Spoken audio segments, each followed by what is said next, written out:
Please rise for the singing of the National Anthem.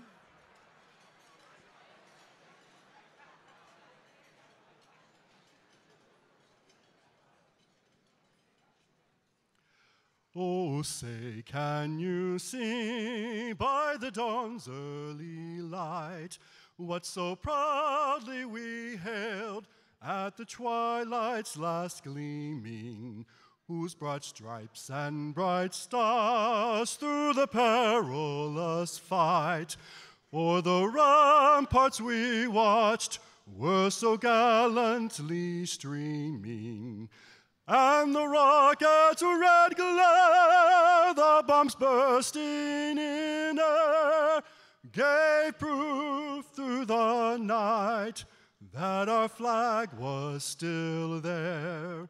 Oh, say, does that star-spangled banner yet wave o'er the land of the free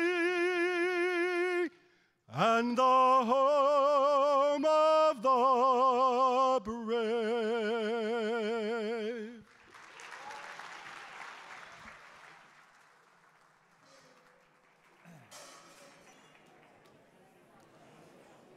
Thank you so much. Thank you so much, Clint Neesmith, for a great rendition of the National Anthem. And thank all of you for being here. As you get to your seats, we will begin the program immediately. Thank you for being here. And join me in applauding if you think it's a great day to be alive in Austin, Texas.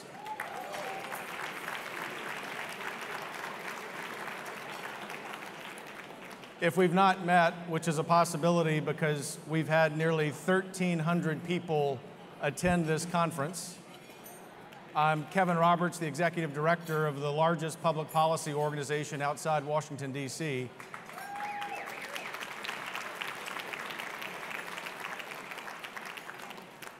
We give a special hello to our friend who's working in the Trump administration, our longtime CEO, Brooke Rollins. Sorry that you cannot be here, Brooke, but we're thinking about you.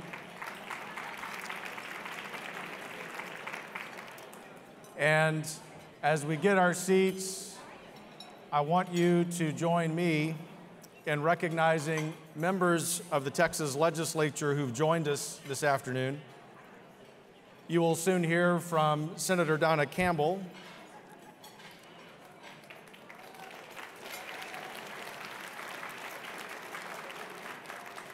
Also attending is Senator Bob Hall. And the following members of the House will recognize as a group: Representative Candy Noble, Representative Kyle Biederman, Representative Dennis Paul, Speaker Tom Craddock, Representative Matt Krause, Representative Valerie Swanson, and Representative Bill Zedler. Thank you so much for being here.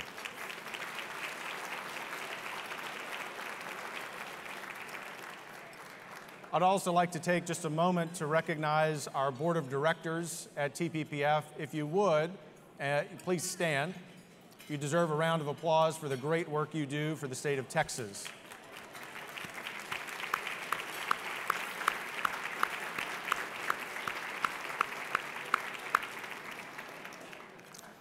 And of course, this kind of event is made possible by very generous donors. Today's lunch sponsor is the Pharmaceutical Research and Manufacturers of America. Thank you for your generosity.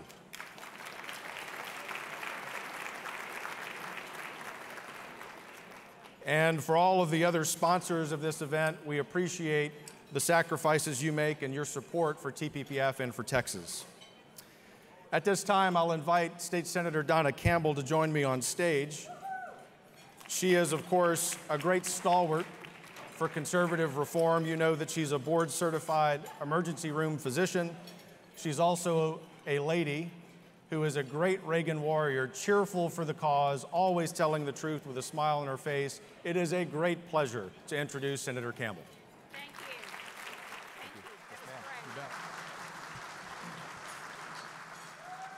Thank you. Thank you. Can everybody hear me? Great, because we're going to get together right now and give thanks to the Lord for our food. So join me. Heavenly Father, thank you so much for the honor, for the privilege to be able to come to you, to tell you thank you for the air we breathe, the life you give us, and the favor and the blessings you bestow upon us. Help us have wisdom and courage to keep Texas strong. Put you first as you give the blessings to Texas and keep our state strong.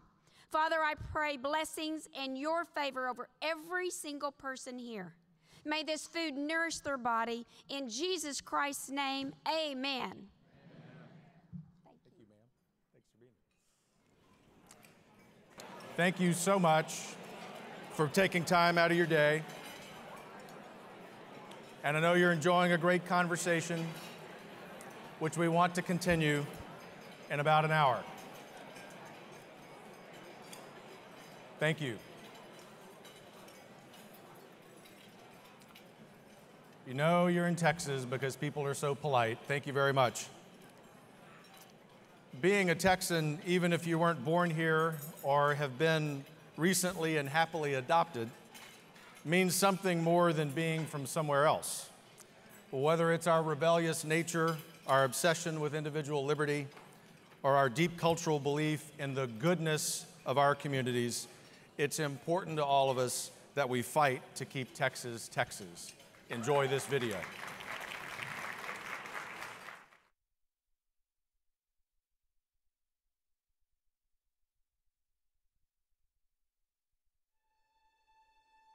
You and I have within ourselves the God-given right and the ability to determine our own destiny. But freedom is never more than one generation away from extinction. We didn't pass it on to our children in the bloodstream. The only way they can inherit the freedom we have known is if we fight for it, protect it, defend it, and then hand it to them with the well-taught lessons of how they in their lifetime must do the same. The idea that freedom is worth fighting for and worth sacrificing is what's driven this country for 200 plus years, and it's what's driven this organization for years. Freedom has always driven mankind. I mean, it's something in the soul of man. If we don't fight to keep what we have, we're going to lose it. That's just the pattern of history.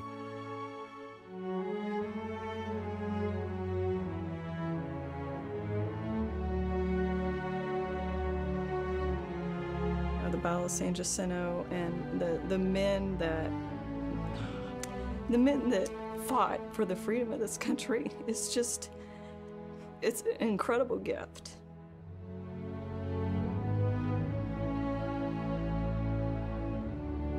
And every day I get up and I feel like I need to do what they did, and I don't feel like I do. So I look at the Battle of the Alamo and I look at the Battle of San Jacinto where Texas freedom was won, and I think, man, we've got it so easy. All we have to do is give of our time, and those men had to give of their life. For me, Texas is our home, and we care about preserving the freedom that I've grown up with for our kids and for our grandkids. And I don't think anyone articulates it better than the Texas Public Policy Foundation. We were able, with our very capable legislative allies, to pass the most comprehensive set of civil justice reforms in the country. And the Texas Public Policy Foundation was by our side the entire time. They're more than watchdogs. They are looking out for the practices and the policies that are right for the people of Texas. There has never been a time in Texas or in our country where the need for strong, principled leadership was more evident. We focus on issues that are important to Texans, but also important to Americans. I think the return on investment, if I look at what I give to Texas Public Policy Foundation, the return on that investment is much more significant than most every other investment that I make. TPPF has played a pivotal role in the success of Texas and our ability to achieve freedom. I don't see dollar for dollar a better investment in getting that message out in Texas today. We're not fighting Santa Ana today, we're fighting federal bureaucrats and school boards and teachers unions and college administrators, but it's absolutely the same fight every day.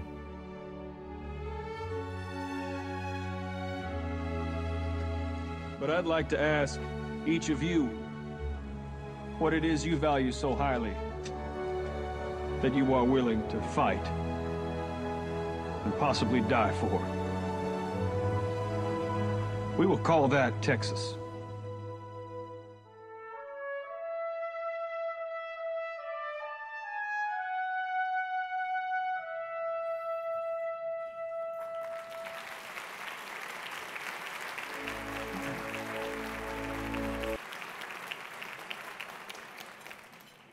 Thank you. We have a great policy team, as you know, but I think we also have one of the best filmmaking teams around.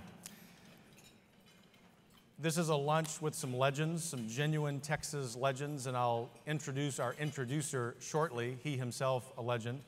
But as I was sitting down enjoying a little bit of lunch, I glanced over and saw, seated side by side, I believe, Chancellor Kent Hance and Senator Phil Gramm. Thank you for being here.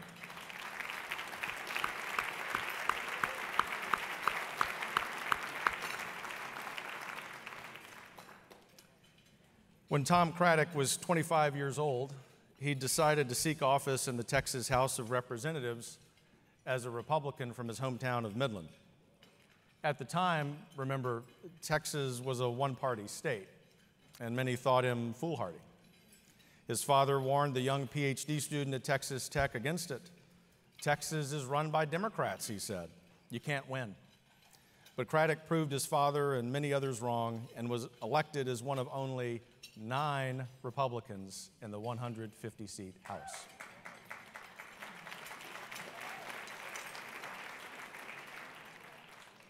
In January 2003, he made state history when, subsequent to his 34-year tenure in the Texas House of Representatives, he became the first Republican speaker after helping gain the Republican majority in the House for the first time in more than 130 years.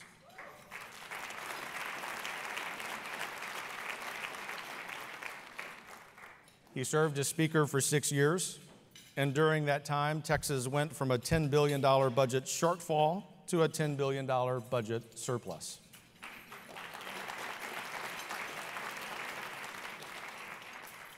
The legislature passed landmark tort reform, which reduced frivolous lawsuits and reversed skyrocketing medical liability costs, resulting in more doctors moving to Texas and expanding access to care.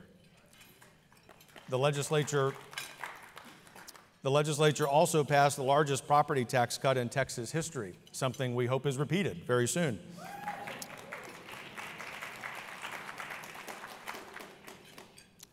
I can go on and on. Having gotten to know Speaker Craddock some over the last few years, I can tell you that, as you know him, he is the consummate Texas gentleman, a man of deep faith, places a priority on the big priorities: God, family, country, and state.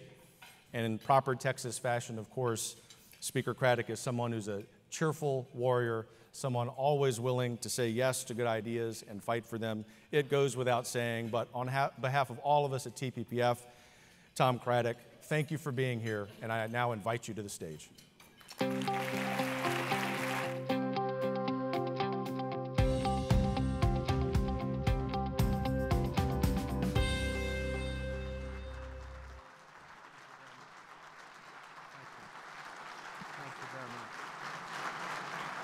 Thank you very much. I appreciate it. Thank you. Thank you very much. Well, it's a pleasure to be here today, and it's a pleasure for me to be here to introduce our 2 United States senators. I think if you look at ours and compare ours with any other state in the country, ours win. So they're great. You know, I'm supposed to introduce him, and everybody in this room knows more about him than I do, but I've written some notes, but I did a little research in our world, and Ted, you're easy. I did some looking back, and you know, today's the world of fact-checking. That's all you hear about on the news is fact-checking. So I'm going to tell you a little bit about each one of them quickly, and then I did some fact-checking, and it might be a little bit fun. I found something interesting on Ted that I don't think he published, but we might help him today with. And John's just tough. I want to tell you, you know, you got this guy, this Mr. Perfect over here, John, and then you got Ted with this awful beard that he's got. And so, but anyway, I'm going to try to do the best job I can. As you know, as everybody in here knows, I'll start with John Cornyn first. He has served our country for 31 years in office, and it's unbelievable. He's married to Sandy and has 2 children, and Sandy's really great, and many of y'all I'm sure know her, and she's just always happy and there and just well to greet everyone. John was, as you know, was elected for 7 years to the Supreme Court. Then he ran for Attorney General, and I kind of felt like that was going downhill, but he felt it was going up. He ran for Attorney General, got elected, and then he ran for the United States Senator, and has since been reelected twice.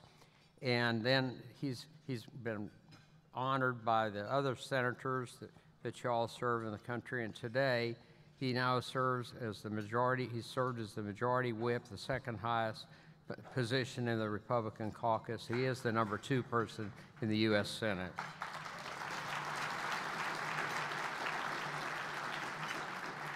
Some interesting things you probably don't know about John. I know there are a lot more I could do. They gave me a 10-page resume on each of y'all, but I didn't use any of that. But some interesting things you might not know about John is he grew up part of his life in Japan, and I didn't know this either, so I kind of did some checking on him. And he was. I'm going to read a statement that's out on him. John was known as being a tremendous athlete while attending high school at the American School in Japan. He was an exceptional member of the wrestling team that they had there. And then my first thought was, he did sumo wrestling? And then I thought, it was actually the Greco-Roman style, but anyway, he was named the Outstanding Athlete of the Year in his senior year at Trinity University in San Antonio. So I thought about that for a minute. I read about all this stuff he did. He's a great athlete. And then I think, now look, the only parade I've ever been to in my life where I was the tallest person there was in Japan. And I'm short compared to John. And then everybody said, well, he was great in basketball. Well, certainly he was. I mean, what's the deal on that? And they talked about the other things he did. And I mean, I think we need to have a little fact-checking on his athletic career and how he became the Athlete of the Year. But then but I did check some other things about John. One, and I don't know if any of you know this, he actually, everybody talks about how great a lawyer John is. Well, the truth of the whole matter is he was a realtor. And he couldn't make any money, so he decided to go to law school like all those lawyers, you know. And so that's a true fact, and you can ask him about that when he gets up here if you want to. If questions from the audience are always welcome. He hired in his second, when he was running for re-election, he hired an out-of-state person to help him to run his campaign. The first day he worked for him in the state of Texas, they went to a luncheon together, and the man was seen eating a tamale with the husk still on it. John had to straighten him out on that deal before their second deal. He proposed, I was told he was proposed by some of his campaign people. He was going to do this Big Bad John, remember that was his pitch for a while, and he proposed that they do a video of him in a children's coat. He thought this would really show him as the energy he had forth. His consultants trashed that deal real quick. Let me talk to you a little bit about his athletic ability, and then I'll go on to Ted here, because they just gave me a few minutes. John and I had the same thing happen to us. We were both invited to throw the first pitch out for Nolan Ryan's group over in Round Rock, the Express. I was a little smarter than John. I mean, I guess if you're the Athlete of the Year, you don't think about you're now an age 20, 30 years older than you were when you played baseball. So he went over and really blew it, and it was terrible. The pitch didn't make it to the catcher. When I went over there to do it, I listened. Nolan Ryan put his arm around me. He said, "Tom, do not throw the ball from the mound."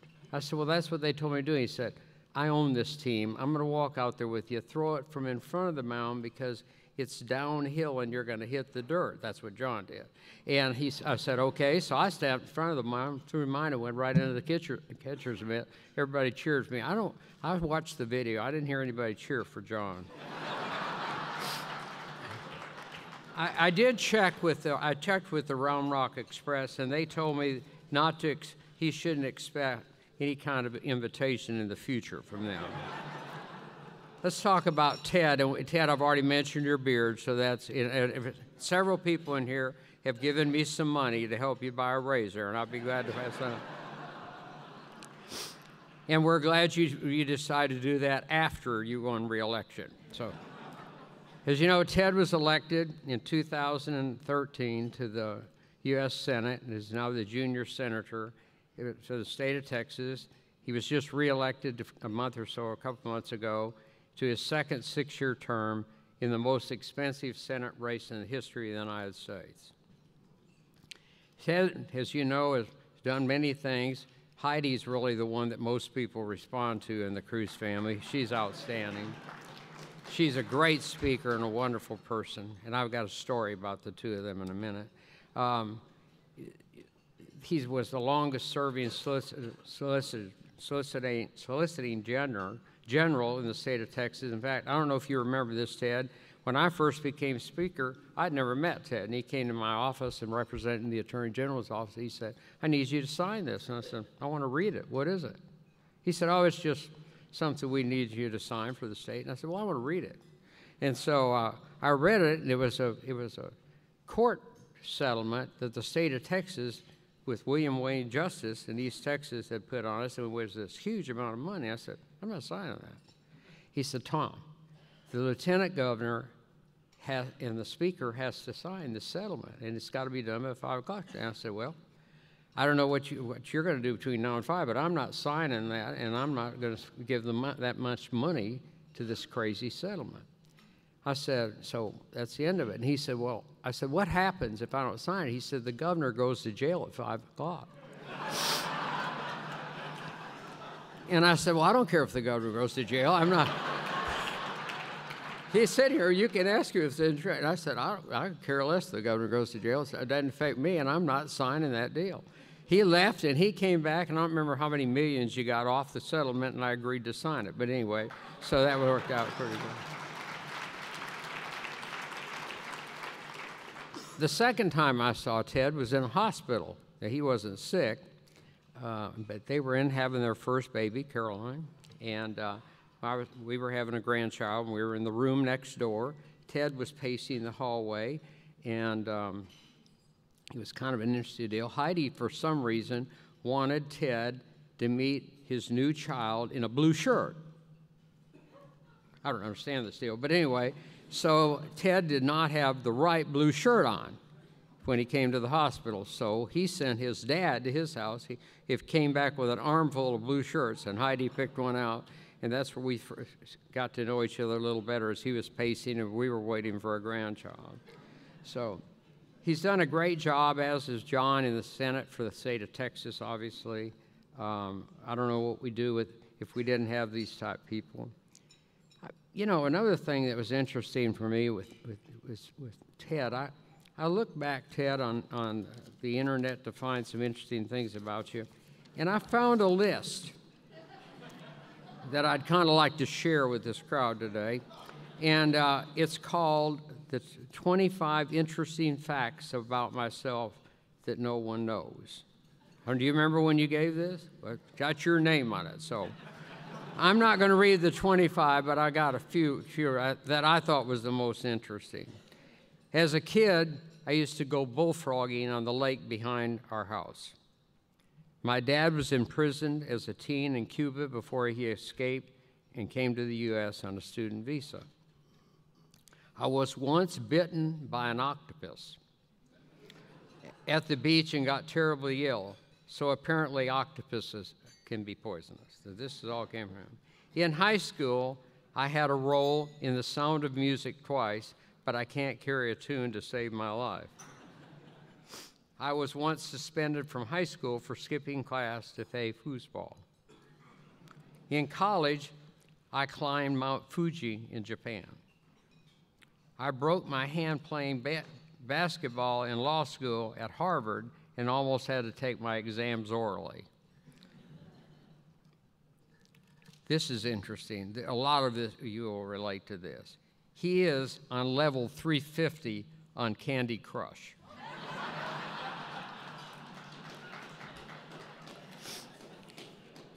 His favorite food is cheese.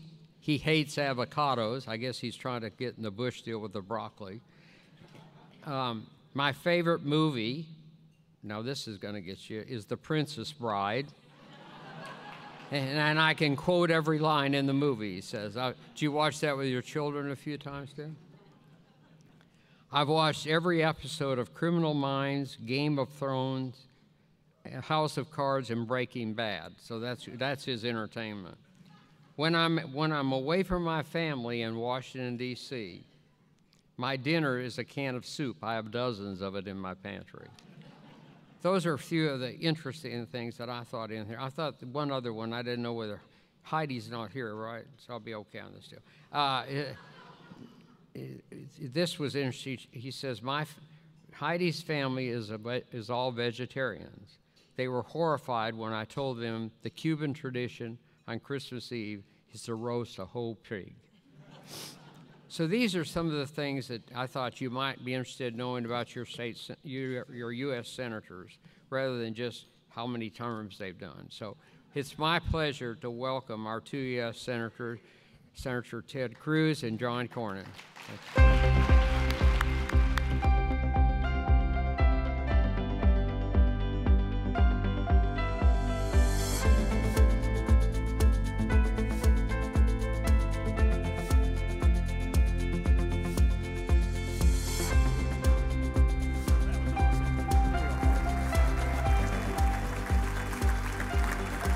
Hey, Tom. Good to see you. Thanks for being gentle with us. Thank you. I hope that was all right. That was fun. So, John, did anyone tell you this was a roast? No. You know, I've done a couple other things people have questioned that. Did you climb Mount Fuji too? I did. Well, I graduated from high school in Japan, so I climbed Mount Fuji. I didn't know we had that in common. It's great. Well, Senator Cornyn, Senator Cruz, thanks for making time for us. You thought we were going to talk about policy. We're just going to talk about your beard. And Senator Cornyn, your hair, which is very nice. I did need to correct Tom, though. I'm now on level 928 of Candy Crush. Oh, that's very good. That's very good. Will you be filming any dental cleaning, though? You have my word, there will never be any recording of me at the dentist. Very good. Thank you. What a strange world.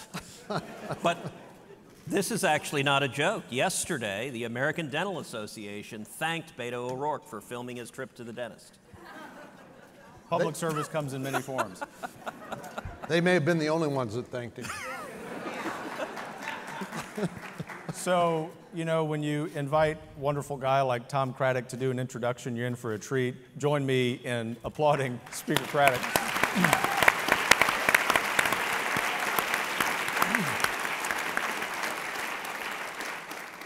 And we will do what we can, Senator Cornyn and Senator Cruz, to have a little bit of fun on a Friday afternoon in Texas. But there are some serious questions, all kidding aside, facing Texans and facing America. On behalf of all of us at TPPF, thanks for making time for this. Both of you were on the border yesterday with President Trump, and I'll pitch this question to both of you, starting with you, Senator Cornyn. What's the solution to this crisis? It's an easy one. How long do you have? 32 seconds. Well, Ted and I met with local elected officials and stakeholders after the president left to try to listen to them and get some feedback from them. And, you know, I think what we heard from them is they want the Border Patrol and the Customs and Border Protection officials, the experts, to tell the politicians what they need, and then for us to deliver that, rather than the other way around. Because quite honestly, I think what you're hearing is people who've never been to the border and whose image of our that unique part of our state and country is derived from novels they've read or movies they may have seen. So the short answer is the border it's important for a couple of reasons. One, we know a lot of criminal activity makes its way into the United States.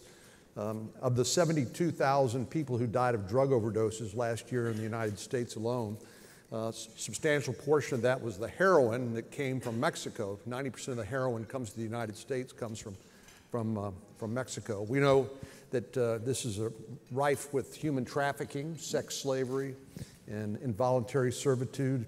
People who were brought here but told we'll turn you into the authorities unless you do what we say. And then we know that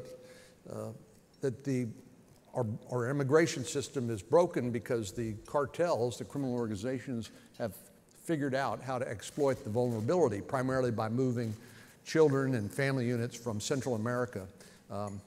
But we also know this is an important part of our economy. I think with the figure we heard from Mr. Higgerson of the Customs and Border Patrol is $300 billion of trade occurs through Texas ports of entry to Mexico, going both ways. So it's a huge number. It is a huge number. It's very important not only to Texas but to the country. So it's complex, but again, I think the part that's simple is we ought to be listening to the experts tell us what they need rather than folks in Washington mandating that from far away. You know, for those of us who work in a think tank every day, thank you for that. Senator Cruz, what do you think about this crisis on the border? I think the overwhelming majority of Texans want to see common sense, real border security. That the situation on the border. But what constitutes the common sense? Well, you know, yesterday I think was very productive. John and I both flew down with the president. We spent the day with the president on the border. And it started with a roundtable. We heard from a number of the stakeholders, heard from Border Patrol and ICE. We heard from families who had lost family members to criminal illegal aliens. And I think it did a very good job of putting a human face on the real tragedies that occur from an unsecured border, that occur from not screening who comes into this country and having far too many illegal aliens with serious criminal records and the people who pay the price for that. We also saw vast quantities of drugs that had been seized at the border, whether heroin or fentanyl, or we saw 560 pounds of marijuana that had been seized at the border.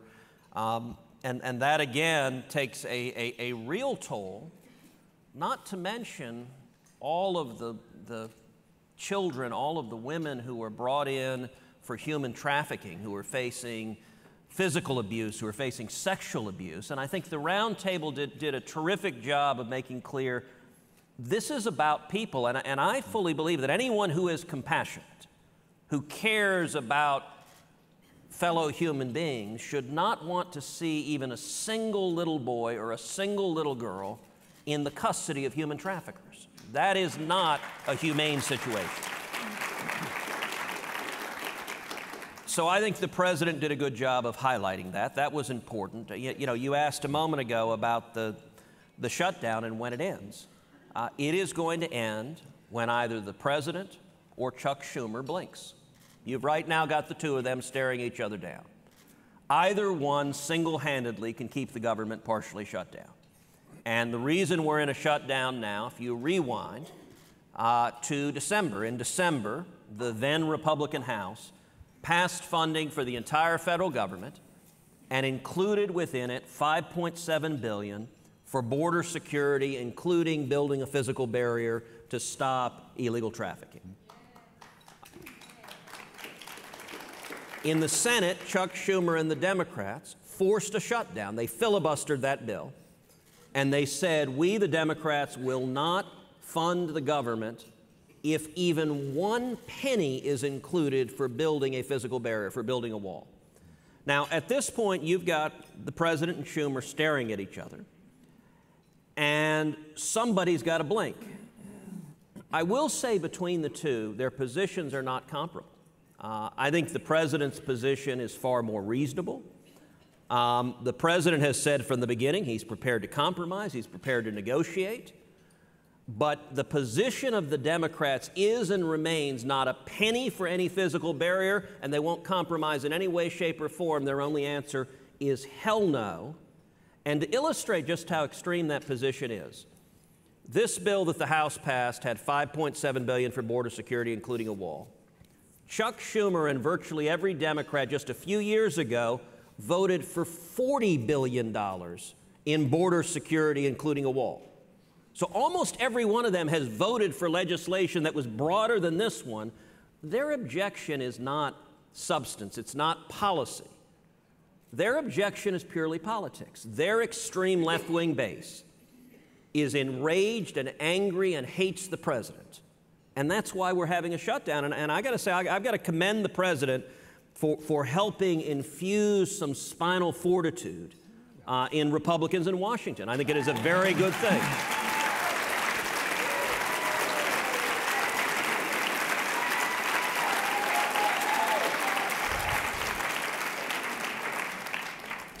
Thanks, Senator Cruz. Senator Cornyn, in light of that, how do you think we end this current shutdown?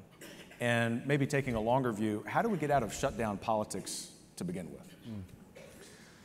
Well, I always assumed that the people who voted to elect me to the Senate wanted me to govern and to influence the policy positions that the federal government was taking, not to preside over a shutdown where, now starting today, 800,000 federal employees will miss their first paycheck. Well, unfortunately, those federal employees, you know, they have mortgages to pay and they've got kids to feed and those sorts of things. And I think, unfortunately, they're collateral damage. And what's so disgusting about this is how unnecessary all of this is. I agree with everything, the way Ted's characterized this. But, and this is all about who wins and who loses and the politics and the blame game. There's no question about it. So I think part of it is just to make sure that we elect people who will, who understand that our responsibility is to the people we represent and to make the government function. We have some ideas about how the federal government can function better, more in the Texas model, certainly, and I'm sure we'll get around to talking about criminal justice reform and that's definitely on the list today. TPPF's leadership role in that, but Texas has been the model for how to get the economy going again and how to get people back to work, and we need to spend more of our time implementing those policies rather than playing the blame game. Sure, thank you for that. Senator Cruz, similar question as a follow-up, and I'm going to hypothesize something briefly. It seems to me, merely as an observer, certainly with my TPPF hat on as a nonpartisan, that there's an existential threat to the left and to the right on the border issue. On the left, they need the identity politics. And on the right, we, as is our custom, have to have the rule of law. Right. How do you settle this dispute if both sides are so significantly dug in? Well, one thing to remember is, as on almost everything else, there is an enormous divide between Texas and Washington. Yesterday, after the president headed back to Washington, John and I did a roundtable with a number of elected leaders in South Texas in the Valley. And so mayors of small towns, county judges, and it was a vigorous, frank conversation. It was a productive conversation. Now, most of the elected leaders there were Democrats, and that's been true in South Texas a long time. That being said, I think the conversation, in fact, one of the county judges there said, look, you know, can't Republicans and Democrats work together to solve this problem? And I think in Texas we can. In Texas we can work together productively. Some of it is even elected Democrats. They're seeing the real consequences of illegal immigration. They're seeing it in their community. They're seeing it in the narcotics being trafficked through. They're seeing it in the human lives that they're seeing it if you go to Brooks County and you talk to the farmers and ranchers there that tragically encounter over and over again dead bodies of children, of pregnant women that the coyotes have just abandoned in the summer heat and have died on the way into this country. They see it on the ground. And you know, border security used to be something you could find bipartisan agreement on. National politics has changed, and I think with the election of Donald Trump, on the Democratic Party, the extreme left, they've lost their mind. I mean, they have gone bat crap crazy. And so, you know, their rising superstar is a self-proclaimed socialist from New York who ran on a platform of abolishing ICE, of abolishing the Immigration and Customs Enforcement Agency. And what you're seeing now, you know, they're having discussions about let's raise the top tax rate to 70 or 75%. In that environment, I think the Democratic leadership feels captive. I think they've unleashed the demons of the extreme left in their party. And so, how many of y'all watched the president's speech to this country and then after that, the fairly remarkable address from Schumer and Pelosi? Now, I got to say, I told the president yesterday on Air Force One, I said, you really need to send Nancy Pelosi 3 dozen roses. Because I said, listen, Mr. President, I thought your speech was really good, but frankly, they were much more effective making our case than you were. And I got to say, that video, to me, the internet has had a lot of fun doing a gazillion memes on that, whether American Gothic or the 2 kids from The Shining. Those were a couple of the more interesting ones. But to me, the thing looked like a hostage video. You know, with the grainy coverage. And by the way, try this when you get home. I'm pretty certain if you slow it down, you can see Nancy blinking SOS while Chuck is speaking. You know, we assumed that having 2 wonderful members of the Senate would be newsworthy. I think it's even more so now. So thanks for that.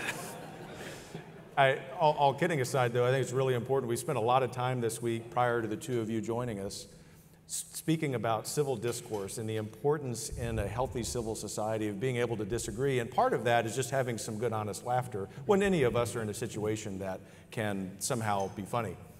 That's not a lead-up, Senator Cornyn, to anything. All right, so how many radical leftists does it take to screw in a light bulb? You tell me, Senator. That's not funny!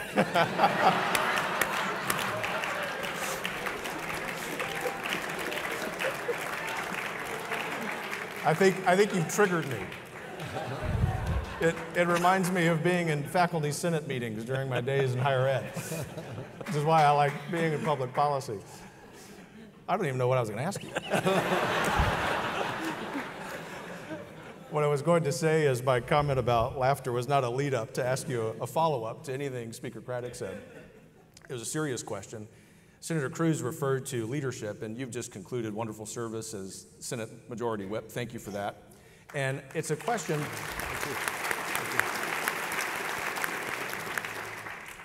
As an outsider, that just seems like a thankless job, but a very important one. And you're pretty much right. Sure. We're grateful here in Texas and beyond for your service there. It's a question about reflecting on that, and you're still in a senior leadership role. What did you learn during that experience that will help you guide us out of this crisis, whether it's the border security crisis or the shutdown crisis, and maybe get us to a point where we can be talking about substantive policy solutions? Well, it is important to have civil discourse, to be sure. And the legislative branch, as Tom Craddock or any of the legislators here will tell you, it's about building consensus. And you're right, we come from very different perspectives. But it's one of my colleagues, Mike Enzi, our colleague Mike Enzi, talked about the time that Teddy Kennedy, the liberal lion of the left, and he were on the Health, Education, Labor, and Pensions Committee. I asked Mike, I said, well, how is it that you and Teddy Kennedy, of all people, are able to work together so productively? And he said, well, it's the 80-20 rule. It's the 80-20 rule. We work on the 80% of things we can agree on, and the 20% we can't, we leave to fight about another day. But I have to say that this probably has gotten lost in all the drama associated with Washington, D.C. these days. But we just got through with 2 of the most productive years in the Congress since I've been there. ending with the flourish of the First Step Act, but the Tax Cuts and Jobs Act, the regulatory rollback.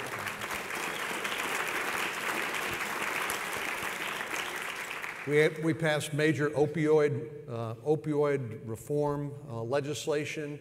I mean, you just go down the list, and it's the economy is growing again, as you may have noticed. People have confidence in the future. The stock market is at historic highs. So, actually, when you look at the results that are occurring there, the results have been pretty darn good.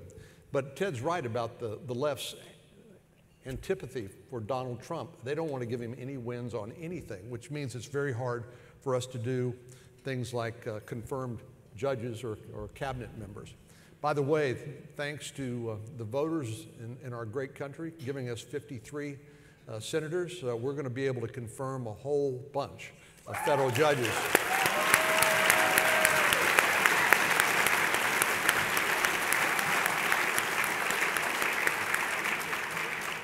Ted and I worked hand in glove with the White House to put 3 new Texans on the Fifth Circuit Court of Appeals, some outstanding people. And now we have a total of 12 vacancies at the district court level that we're going to move through. Unfortunately, because of Chuck Schumer and his obstruction, we were unable to get 4 of those through that were teed up to be confirmed. But they're coming back here in a matter of days, and then we'll add to those 4 the other 8.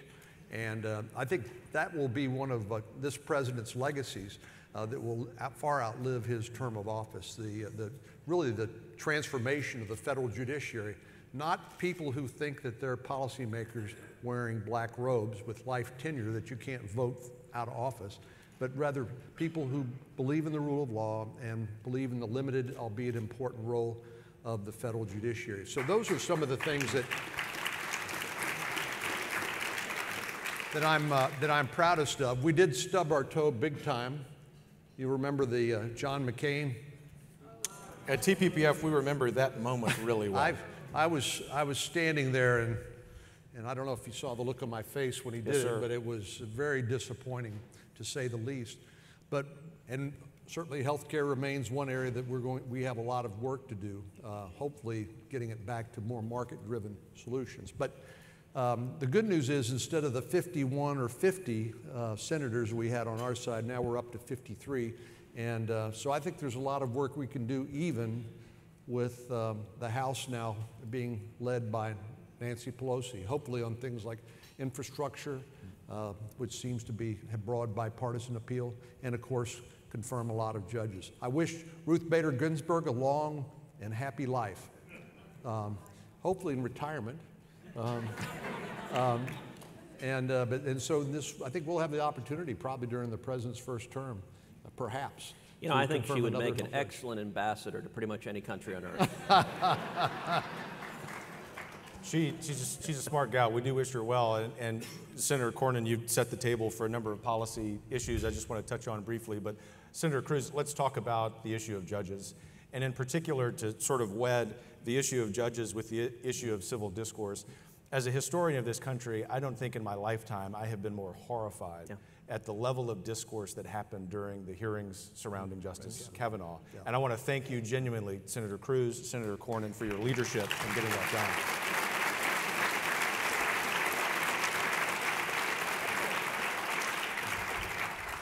And I use the word horrified on purpose. It really is that terrifying. How the next time, hoping that Justice Ginsburg and the entire court is very healthy, there will be a vacancy in all likelihood.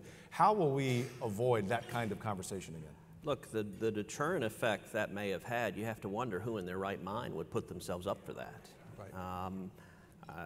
I suspect there are more than a few of us that watched that and immediately went home and burned our high school yearbooks.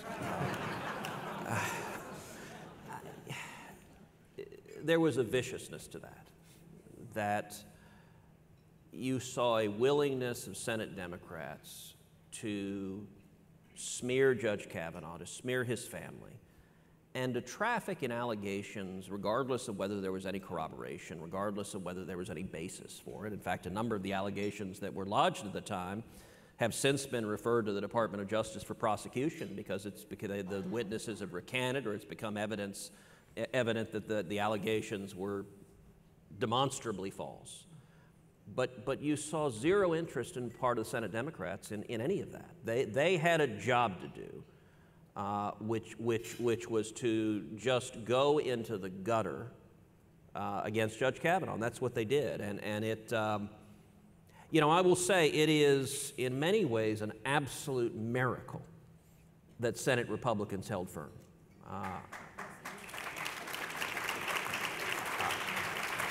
There was a lot of pressure not to. I think the Democratic plan was just make it so ugly, turn it into such a circus that they counted on us going wobbly. And I think the president stood firm. I'll say Mitch McConnell did a very good job, particularly with some of our members who were more wobbly, of just holding their hands and saying count to 10 and then keep counting. But we held firm, and I think that was a good thing. Now, part of the challenge, and we'll see this next week. John and I are both on Judiciary. We're going to have confirmation hearings for the new Attorney General nominee, Bill Barr. I expect another circus. I don't think it'll be as bad as Kavanaugh, but I think you will see Democrats putting on a show. Now, part of the problem is it seems like almost every Democrat on Judiciary is running for president. Right. Now look, I'm not necessarily criticizing that, you know, glass houses and all, but the dynamic back and forth between them, they're auditioning for their extreme left-wing base. Right. Oh, you can be a crazy lunatic. I can be even crazier than you are. By the way, for the record, neither John nor I are Spartacus. Thanks for that clarification. Look, we were both sitting there during the Spartacus moment, and we're all looking at each other going, what? Orrin Hatch said he knew Spartacus.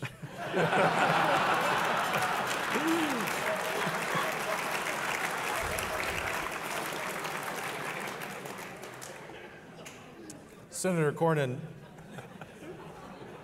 kind of hanging on that for a moment. Can we break the logjam on the nominations for lower-level courts?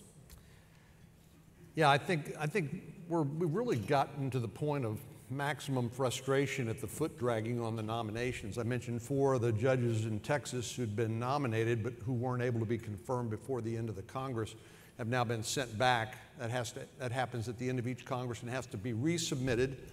And there are a lot of ambassadors and executive branch nominees that simply didn't get confirmed. And so this is kind of the passive-aggressive part of the resistance to Donald Trump. In other words, trying to undermine his administration in such a way that he doesn't even have his own team on the playing field. So, but we have talked about the possibility of changing the rules this is, you know, the Senate, as Senator Graham will tell you, is a place where the rules are traditionally honored in the extreme, and our precedents are honored. Now, we did find the need to have to break those precedents to get Neil Gorsuch confirmed with 51 votes, but I think you'll see some action by the Republican conference to limit the amount of post-cloture debate, not to get too far down in the weeds, but to quit allowing them to just needlessly delay these nominees and then vote to confirm them 99-1. They're not necessarily controversial. It's obvious what they're trying to do. So that's going to be a serious subject that we're going to take up very quickly next week or perhaps the week after. Good, I know. Thank you.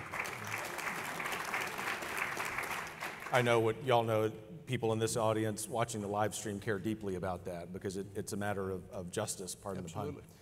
Let's go to the other side of the spectrum. We're talking about the difficulty in working together across the aisle. And yet, as you alluded to, Senator Cornyn, there has been a great act passed in the First Step Act. And I say that not just because criminal justice reform, as we now know it, was birthed in part by the Texas Public Policy Foundation, but thank you. You know we're happy not to get any credit. You're the guys who take the hard votes. The point is that there will be thousands of Americans who have their lives bettered by this, and not just those who are going to benefit from reentry programs, but those of us who are going to be in civil society with folks who've served some time. And so I just want to take a moment on behalf of grateful state and nation to thank you both for your leadership in getting that passed.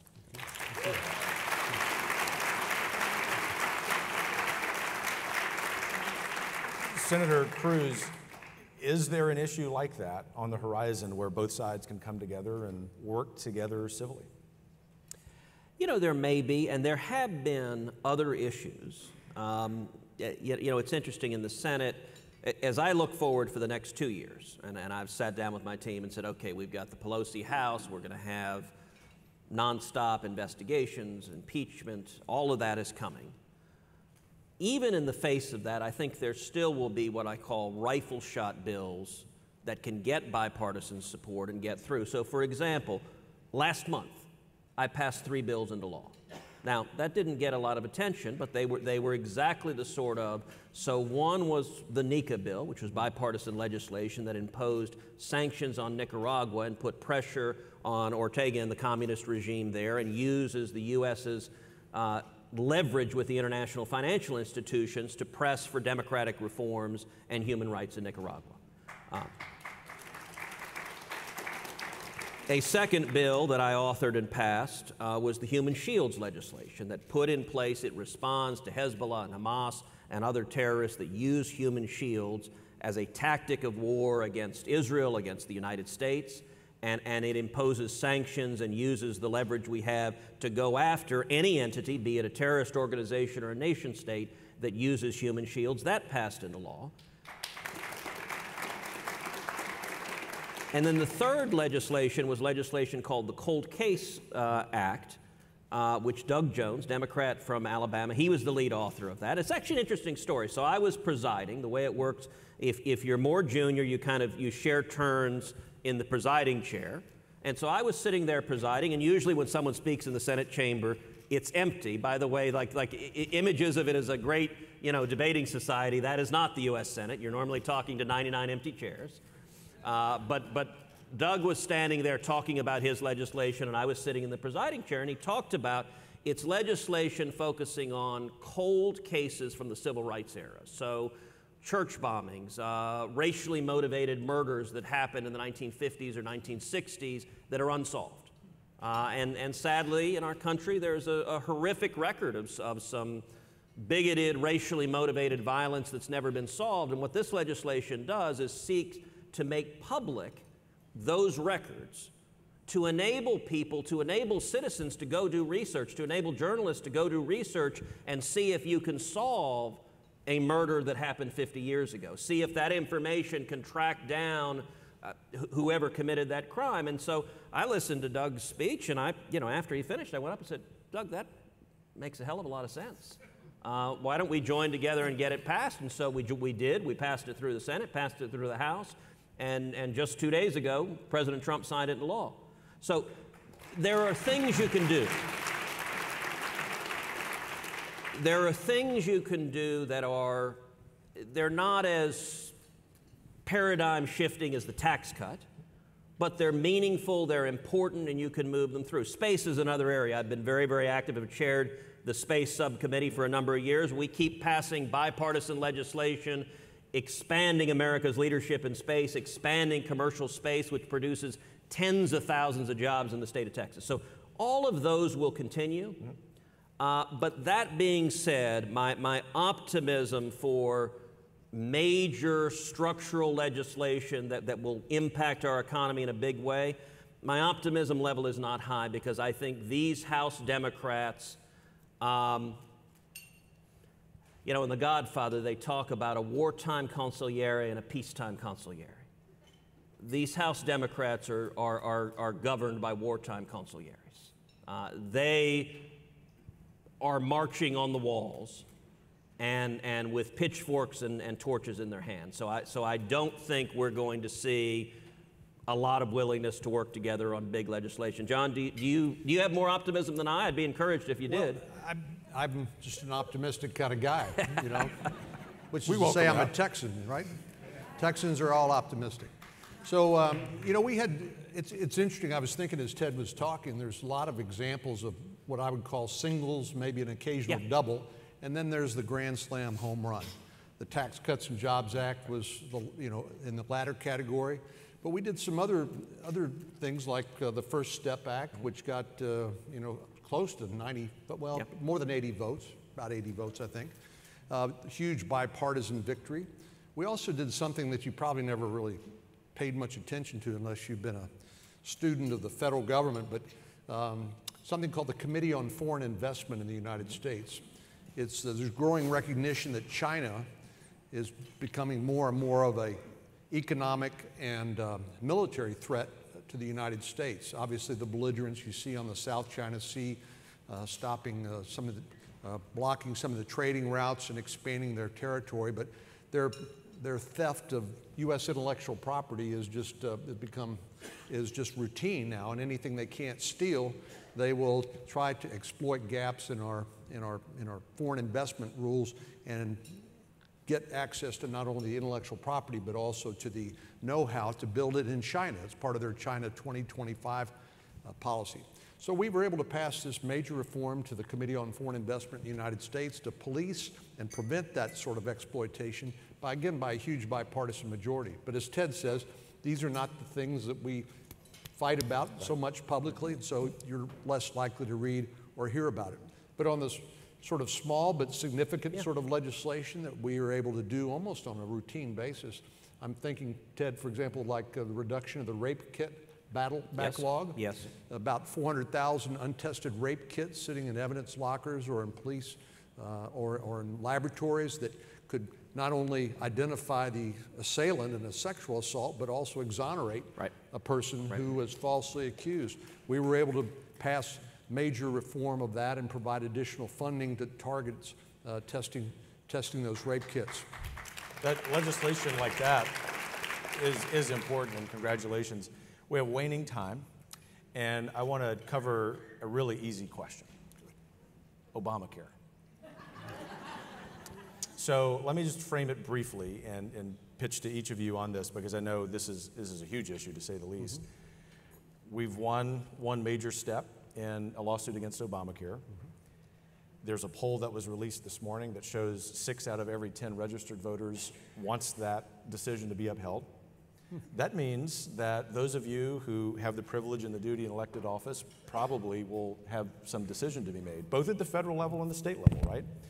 What can be done if, in fact, that lawsuit decision is upheld? Well, I'll start. Since the travesty known as Obamacare was foisted on the American people, we have made some progress. We have not been able to do, as I indicated earlier, everything we wanted to do by repeal and replace, but we have been able to dismantle brick by brick. We literally have repealed the individual mandate, which is the penalty against middle and low income people who couldn't afford the inordinately expensive policies. But part of the problem now is that the marketplace was devastated, because they were basically, any alternative policies were essentially ruled were illegal. So now the administration has begun through the Department of Labor some what are known as association health plans. For example, if you're a member of the Texas Realtors Association or the Texas Restaurant Association, people can band together and get what are employer priced health insurance rather than have to rely on the individual market. We've also seen some of these temporary policies when people are in transition between jobs, more widely available, up to a year at a time. I think renewable up to 3 years. But what we're trying to do is give people choices, because I think that's ultimately what provides the discipline when it comes to price and quality is to give consumers those choices, rather than to do what the Obama administration did, was to dictate a one-size-fits-all and cross-subsidize, basically imposing on young people the cost of providing health care to older people who normally would ordinarily be charged more.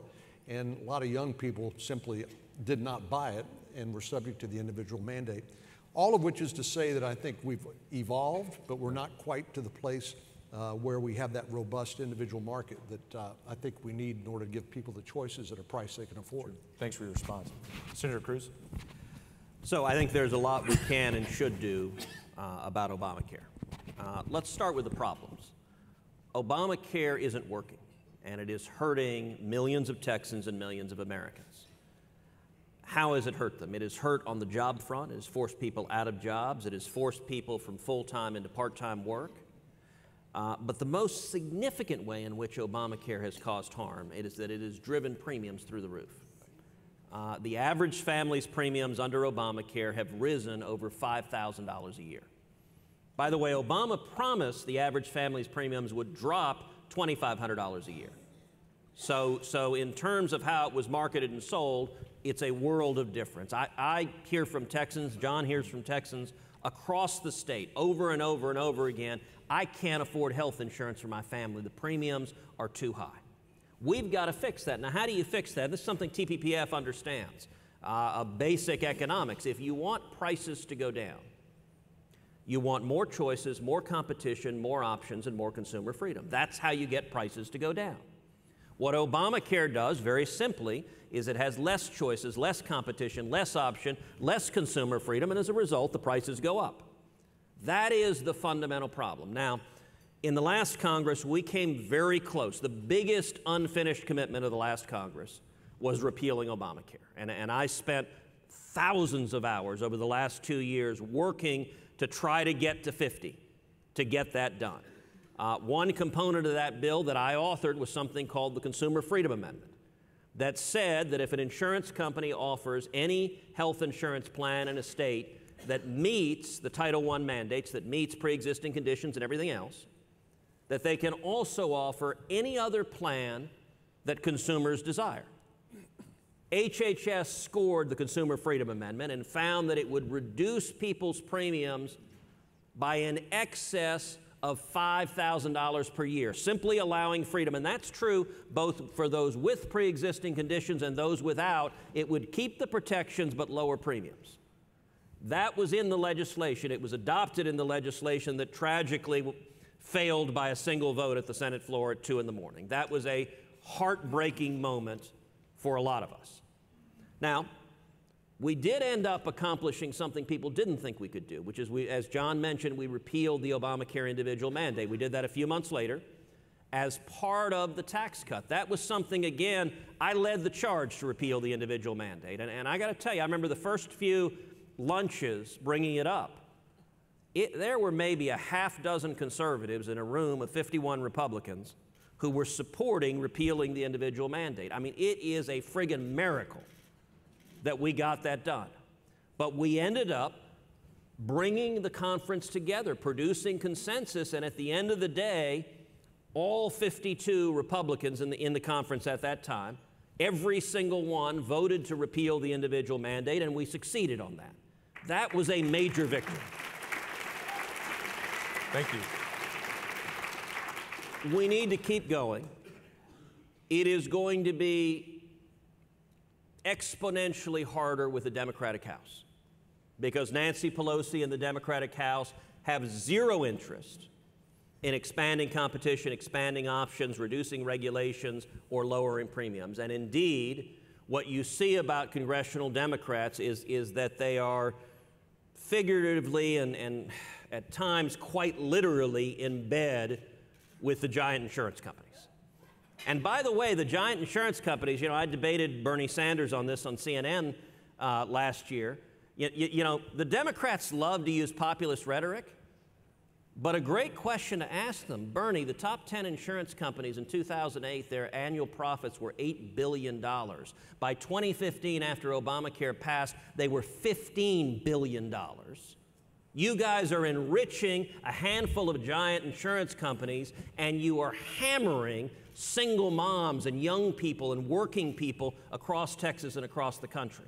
Unfortunately, that's where the Democratic Party is. So we need to keep fighting for those reforms, but I think in the Democratic House, they are not going to have any interest in working with us. So the real answer is retire Nancy Pelosi, send her and Ruth Bader Ginsburg on a vacation, retake the House, and then finish the job and repeal the train wreck that is Obamacare. Thank you. We could spend all afternoon speaking with each of you. You've been kind with your time. This has been an outstanding conference. Tom Craddock asked that we not do that. Yes, I know. We need to do an intro for him sometime, like that. But I will tell you a true Tom Craddock story. So Make it brief. I'll make it brief. So when I'm working in the AG's office, working for Greg Abbott, and by the way, he told the story and said I walked into his office and called him Tom.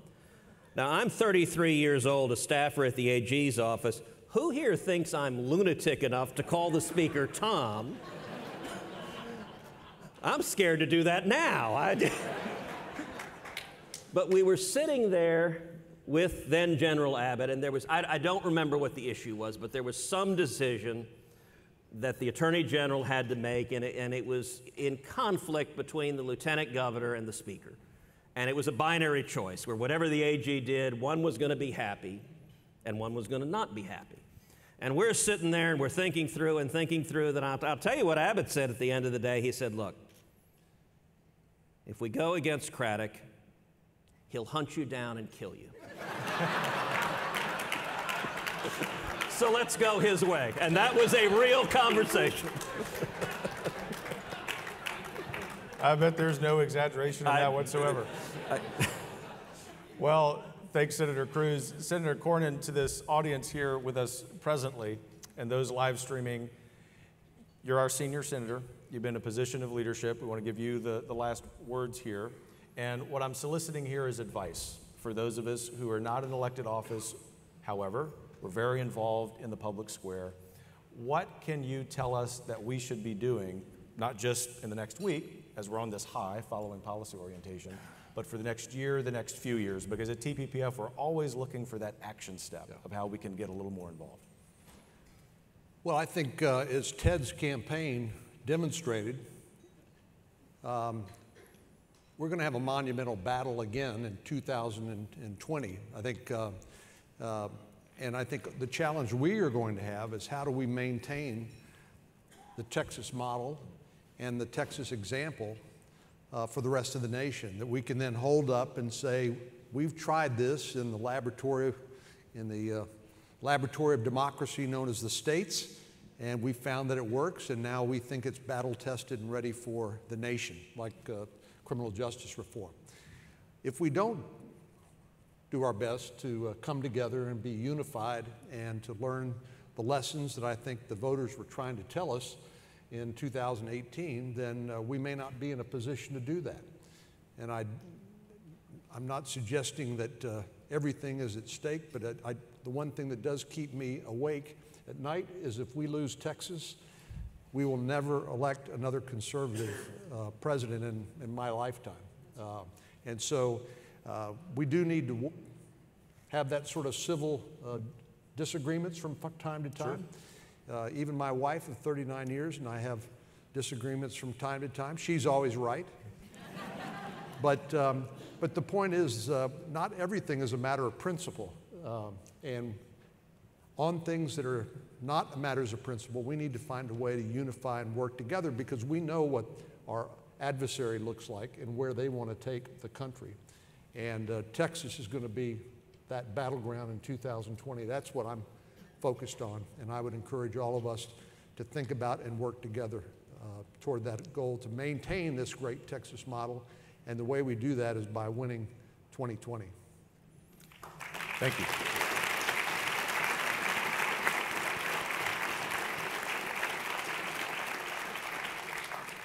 With that, and this excellent conversation, the largest ever policy orientation, 1,300 people, has concluded. Senator Cornyn, thank you and God bless you. Thank you. Senator Cruz, thank you and God bless you. Y'all join me in congratulating our senators.